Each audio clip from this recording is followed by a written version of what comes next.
camarades, bonsoir. Je suis déléguée du syndicat départemental de l'action sociale de l'Essonne. Notre syndicat vous adresse ses fraternelles salutations. Je suis également conseiller prud'homme. Je souhaite revenir sur ce qu'un camarade a présenté comme étant le centre du projet Macron, l'article 83 concernant le contrat de travail. En effet, actuellement, pour toutes les relations de travail, le deuxième alinéa de l'article 2064 du Code civil oblige les employeurs et les salariés à conclure un contrat de travail. Qu'il soit écrit ou non, ce contrat est soumis aux dispositions du contrat de travail.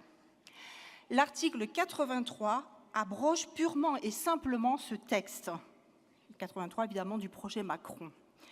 Il s'agit de permettre des contrats qui ne relèvent plus du droit du travail mais du droit civil.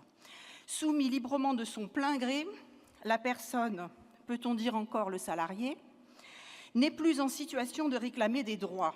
Le contrat de travail devient un contrat civil. Or, le Code du travail régit les relations individuelles et collectives du travail, c'est-à-dire celles nées de l'existence d'un contrat de travail. Le contrat de travail est le socle du Code du travail. Supprimer ce socle rend inopposable aux employeurs l'ensemble des dispositions du Code du travail.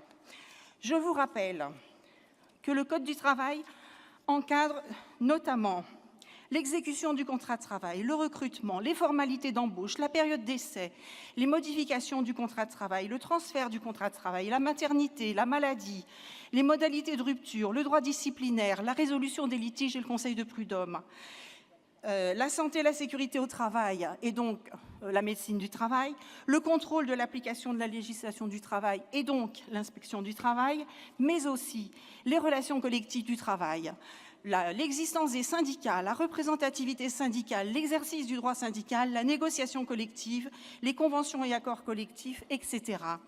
C'est-à-dire que ces gens-là nous disent « vous n'êtes plus légitimes pour organiser et négocier pour ces personnes qui n'auront plus de contrat de travail ». C'est la remise en cause du droit fondamental de se regrouper en syndicats. Camarades, il y a le feu à la maison. On ne peut pas accepter cela. C'est l'existence même de la Confédération qui est remise en cause. Cette loi ne doit pas passer. Cette loi ne doit pas passer. Comment faire? Eh bien, comme on a toujours fait. Toutes les conquêtes sociales ont été gagnées par la lutte des classes. Il faut se préparer à la grève générale, organiser des assemblées générales dans nos entreprises, mobiliser et que la Confédération y appelle. Je vous remercie, camarades.